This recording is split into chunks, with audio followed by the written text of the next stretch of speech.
Okay, so before we talk about this, I want to show you and make sure that we're all still here on the same page. Now, of course, you could research this through, if you don't know already, as the Royal Freemasonic Arch, and you'll see its obvious connection to the Pleiades. I want you to also notice up here real quick that these 7 owl symbols representing Ishtar are perfectly related to our 7 cycles of judgment. Okay, there's 7 of them up there. Now, in previous videos, I've already done all the legwork. I've already given the foundation. I've already showed that this represents the 7 stars of the Pleiades biblically. And then, of course, biblically, this also represents the 7 chakras.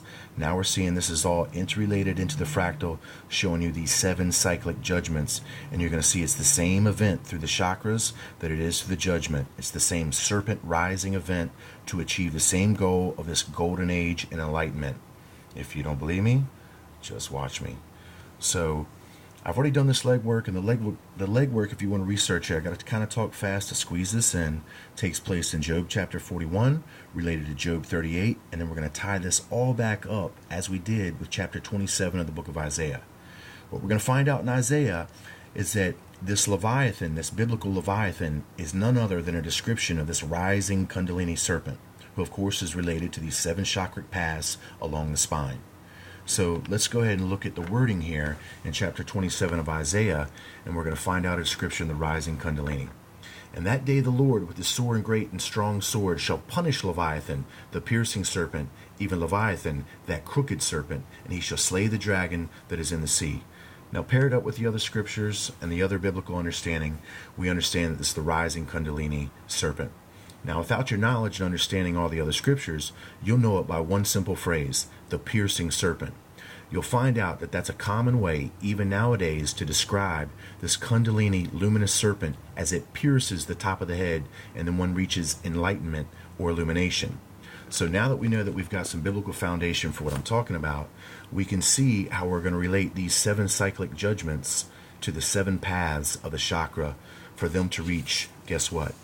Their golden age.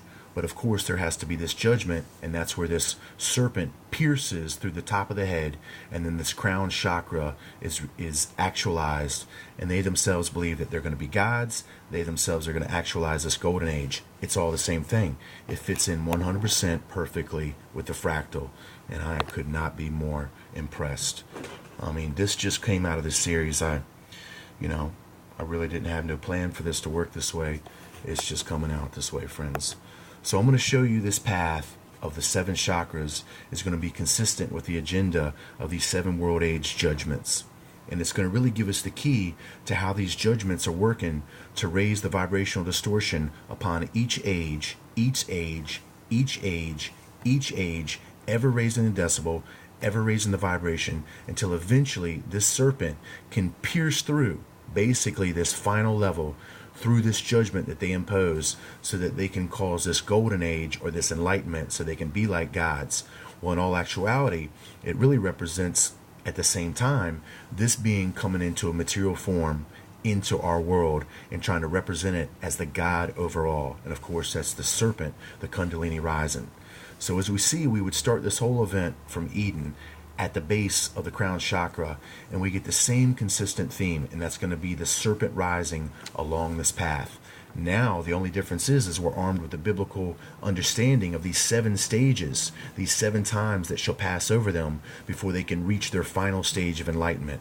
And it just so happens to perfectly match these 7 stages of ever increasing vibration of the serpent rising along the spine of the individual. But we see that this is going to be the macro implication basically of our entire world condition, age by age. That's exactly what they're trying to do. So at the last part, in a sense, there's this final judgment that takes place over these lesser judgments that build up to this point, to bring them to this point, and then after that they reach their enlightenment and their golden age, and then this one gets a body. It's just a quick sum up. I'll be back.